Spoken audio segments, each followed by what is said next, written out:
पहाड़ियों के बीच बसे एक शांत गांव में सैमुअल नाम का एक आदमी रहता था। सैमुअल अपनी कड़ी मेहनत और समर्पण के लिए जाने जाते थे।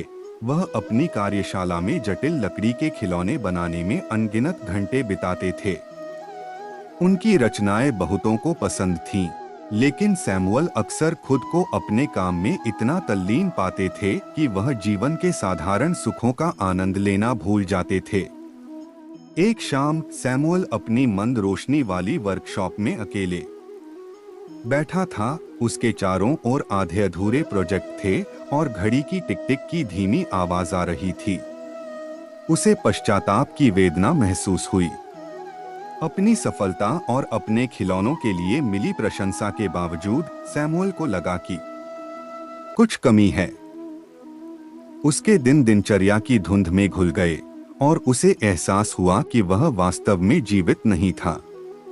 एक दिन एलिस नाम का एक पुराना दोस्त सैमुअल से मिलने आया।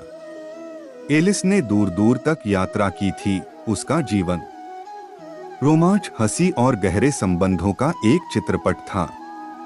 उसके पास हर पल को उत्साह और आनंद के साथ जीने का दुर्लभ उपहार था। एलिस ने हमेशा सैमुअल से जीवन का आनंद लेने के लिए समय निकालने का आग्रह किया था, लेकिन उसने यह मानते हुए उसकी सलाह को नजरअंदाज कर दिया था कि हमेशा समय होगा। एलिस ने सैमुअल की आंखों में थकान देखी और धीरे से उसे उस सच्चाई की याद दिलाई जिसे उसने अनदेखा कर दिया था। जीवन छोटा है सैमुअल। आप अपना सारा समय काम करने में बिता सकते हैं, लेकिन जब आप पीछे मुड़कर देखेंगे तो आपके पास केवल यादें होंगी, समय नहीं। उन्हें गिने। उसके शब्दों ने सैमुअल के मन में गहरा असर किया। बदलाव के लिए दृढ़ संकल्पित होकर उन्होंने अपने अथक काम से ब्रेक लेने का फैसला किया।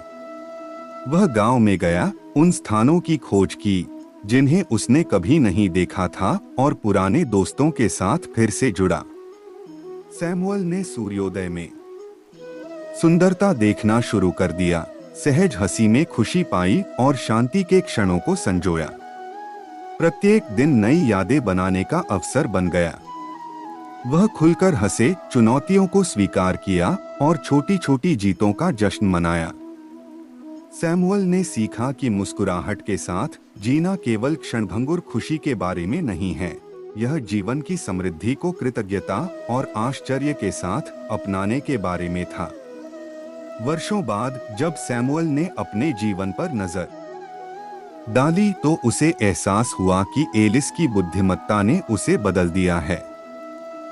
उनकी यादें न केवल उनके परिश्रम के फल से भरी थीं, बल्कि खुशी, जुड़ाव और अच्छी तरह से जिए गए जीवन के क्षणों से भी भरी थीं।